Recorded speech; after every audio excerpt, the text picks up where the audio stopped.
महादेव, भगवान शिव के जन्म की कोई स्पष्ट और एकमात्र कहानी हिंदू धर्मग्रंथों में नहीं मिलती, क्योंकि शिव को अनादि और अजन्मा माना गया है।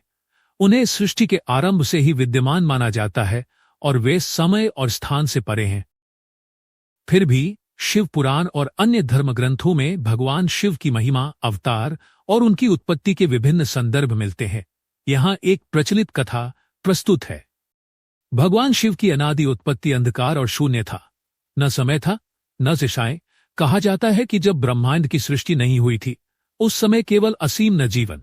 तभी आदिशक्ति पराशक्ति ने स्वयं को दो भागों में विभाजित किया। एक भाग भगवान शिव के रूप में प्रकट हुआ और दूसरा देवी शक्ति के रूप में। शिव को आदि और अनंत माना गया है। वे न तो जन्म लेते हैं और न ही मरते हैं। वे सृष्टि के पालनकर्ता, संहारकर्ता और पुनर्निर्माण करता है। शिव के लिंग स्वरूप को सृजन और विनाश का प्रतीक माना जाता है।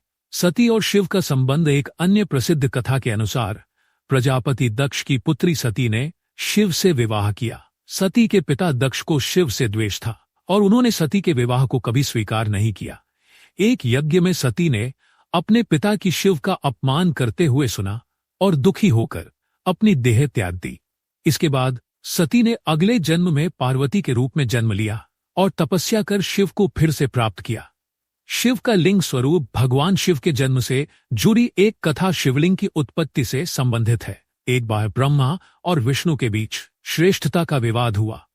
तभी एक विशाल अग्निस्तंभ प्रकट हुआ, जिसकी न तो शुरुआत दिख रही थी और न अंत। ब्रह्मा और विष्णु ने उस स्तंभ की उत्पत्ति को जानने का प्रयास किया, लेकिन असफल रहे। तब उस स्तंभ से भगवान शिव प्रकट हुए और उन्होंने बताया कि वे ही आदि और अनंत है। इस प्रकार भगवान शिव को जन्म और